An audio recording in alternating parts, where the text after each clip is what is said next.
Retro Stu here as always, and today I'm going to talk about some pickups. Lately I've been doing a lot of local pickups, but the first thing I'm going to talk about in this video is something I did online. Thanks to a friend, Carlos Amaral. As always, my friend, you never let me down and you helped me get a pickup from eBay.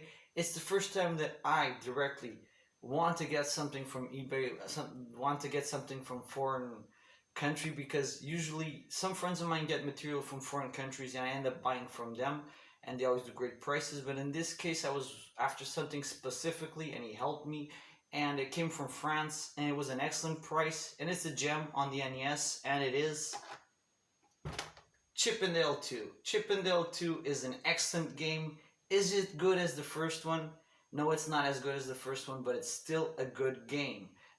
Sometimes we forget we're talking about a good game and we always compare it to the first one. And the truth is, it's not as good as the first one, but it's still a very good game. And I already had it on the TV game, aka Famicom, the original clones of the Famicom, and I love the game. And now it's an excellent opportunity to have it on the NES. So I grabbed it and I'm very happy. And it's another one down on my count of NES collection, of course. Now, what did I get locally? Locally, a friend of mine, Pit Fonseca, entered in contact with me and said, "My friend, I have this, are you interested?" Of course I looked at it, I said, of course I'm interested. And what was it? It was this. He had a Super Nintendo and 13 games. The Super Nintendo was yellow as hell. Yeah, true. It was yellow as hell because you could see it was on close to the somewhere hot or sun or something. But he said, do you want it? And I looked at the games and said, yes, of course I want it. Not because of the Super Nintendo, but yes, because of the games. And he said, okay, if you want it, you gotta talk to my mom, because this is my mom's. And I thought that was hilarious. And he said, I played some of it a lot when I was younger, but it is my mom's console and games. So I ended up going up to his mom and talking to his mom, and his mom was an excellent person. I thought it was hilarious because she knew all the games she had, she knew everything she was talking about, and you could see the lady really loved it. And she told me, well, the Super Nintendo is yellow as hell, but it works. And it did. It worked excellently. I don't have it anymore with myself right now to show in the video, because a friend of mine, I did a crazy low price on it, and he said, okay, I want it because I don't have a Super Nintendo, so it's in good hands right now. But let's get down to the games. So what games did I get? Some of them I have, some of them I don't, some of them are upgrades. One of them is an upgrade, the rest I already have. So let's get this started with this little box here. This one is in the worst shape of all. This is the only one that's really in really bad shape, and I'll have to do a relabel. I never saw this game in my life, so I was very curious. And it is, of course, a lot of mini games, but everybody knows The Lion King, but I never saw this version of The Lion King because it's Timon and Pumbaa's games, jungle games. The label is really bad. It's the only one that's in this shape, but still curious. Still gonna make a relabel and keep it until one day I get a better version, but hey, better than nothing. Still happy with it. They all work. That's great. Now what else did I get here? Oh, this is something that I had in Japanese version. Now I have it in the PAL version. Nothing against the Super Famicom version, but this one, if you have it in PAL or NTSC, I always prefer it, and it is Super Mario World 2, Yoshi's Island. Pretty cool. Great add to my collection. What else did I get?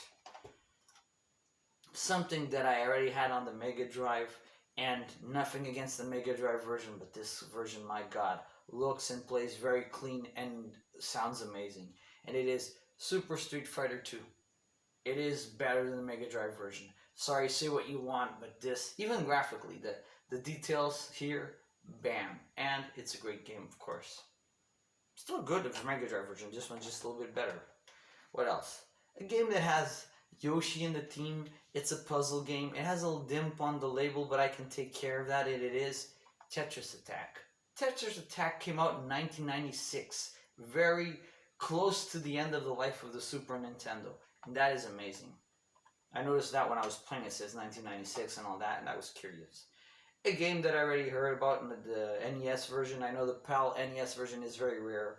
I got this in my hands, I thought, oh my god, I have a gem here, but no, it's extremely common and extremely cheap, and it is nothing more than a battleship game.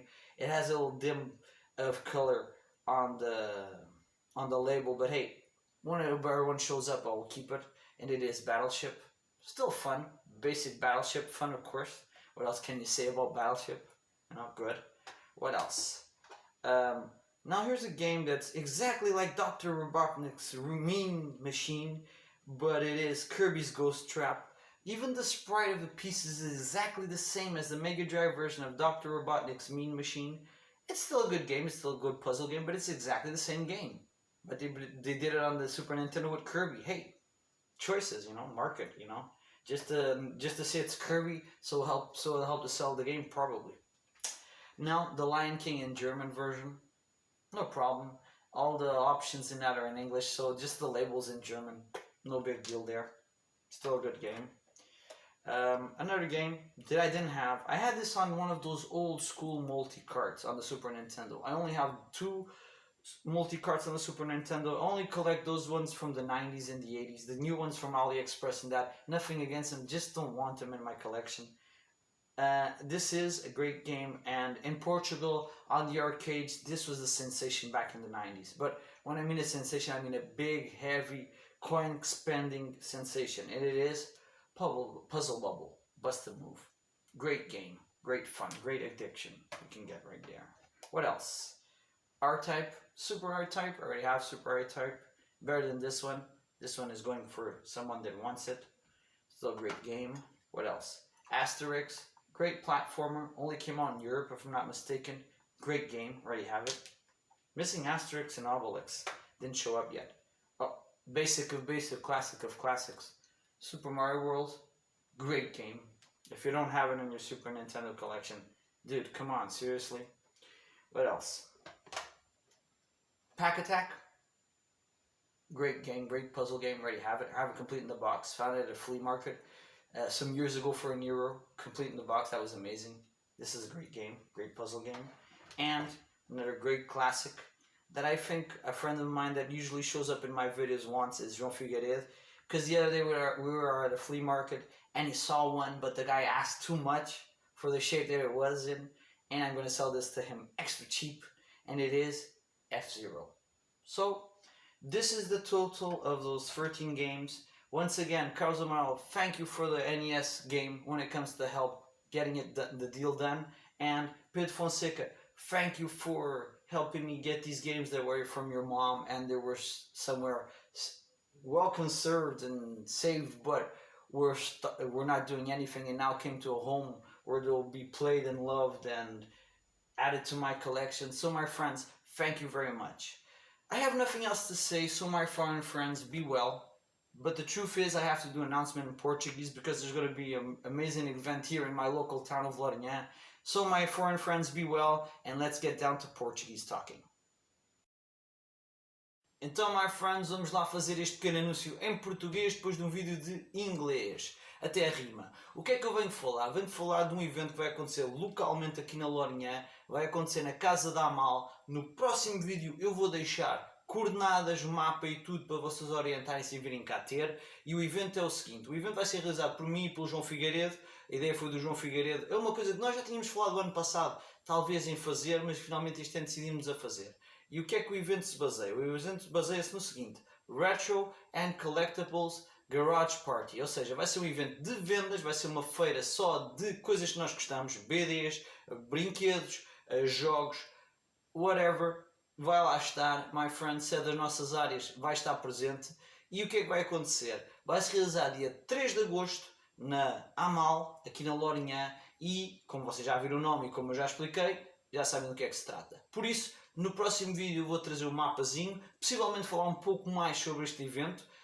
Muitos dos vossos amigos vendedores e pessoal que vocês compram e trocam e colecionam vai estar presente. Por favor, mesmo que não venham para fazer vendas, tragam uma mochila com coisas repetidas. Eu gosto de comprar certas coisas e gosto de trocar certas coisas, my friends. Eu vou ter lá a banca, o João também. Muito mais gente conhecida do meio vai ter lá bancas. Vai ser muito fixe, por isso já sabem, dia 3 de agosto, marquem na vossa agenda.